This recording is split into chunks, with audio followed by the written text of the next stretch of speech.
Well, welcome back to Spanner Works, and this will be I think the third video in the series of this Bush record player given to me by a colleague at work. The Bush, where are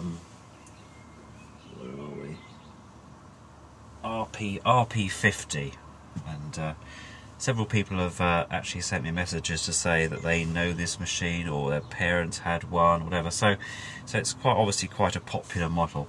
Now, if you remember last time I was on video uploaded, it was about this little chap here. The motor was making quite a bit of noise. Well, today I've had time to take these two bolts off and also put some nice bit of grease in there, and I use a mixture.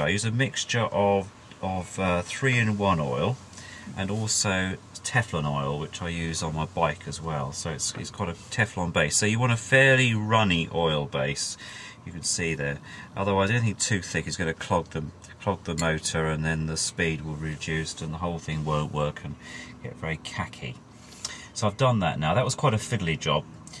Because these two bolts go through to the other part of the chassis, the record player chassis, the deck chassis, and also this one actually you have to take the idle wheel off to get to. So, and I've tested it and it's now totally silent, no screeching sound or rubbering sound there at all. So that's good. So that's happening.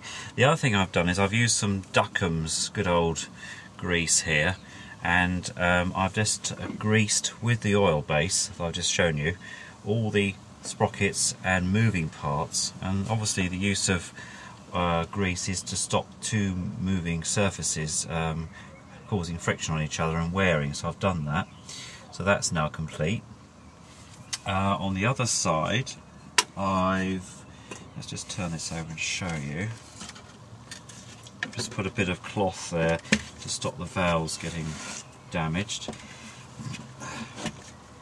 The other side, you can probably see here, you've got the return sprocket cog here, so I've re-greased that. You've got the idle wheel here, which I've taken off and cleaned off and then greased as well with the light oil. So that's fairly ready to go. The other thing is that through a chap called Tony Morgan on eBay, I've now got a new cartridge, okay, including a 78 stylus, and you can probably just about see that there. That's the 45, and he's included a 78 stylus in there, which I'm going to fit. So hopefully that's the right one. We've managed to, between us, get the values right, and that's the old one. So I'll be using that clip and the one that's the test one in there again, just to check all working, but I imagine it'd be okay actually. So I'm really grateful to Tony, because we had a few emails to each other to make sure that was dead right with the two-stage amplifier. So we're getting there very slowly. So the next thing to do for me is just to put the whole thing back together and test out the turntable, which is here. That goes back on there, so I'm going to do that shortly, and then obviously check that everything's working. Give it a final clean up, probably a bit of a polish with some, I use ordinary boot polish actually on this Rex. It really brings it up well, and I'll show you how I do that, or how it's been done.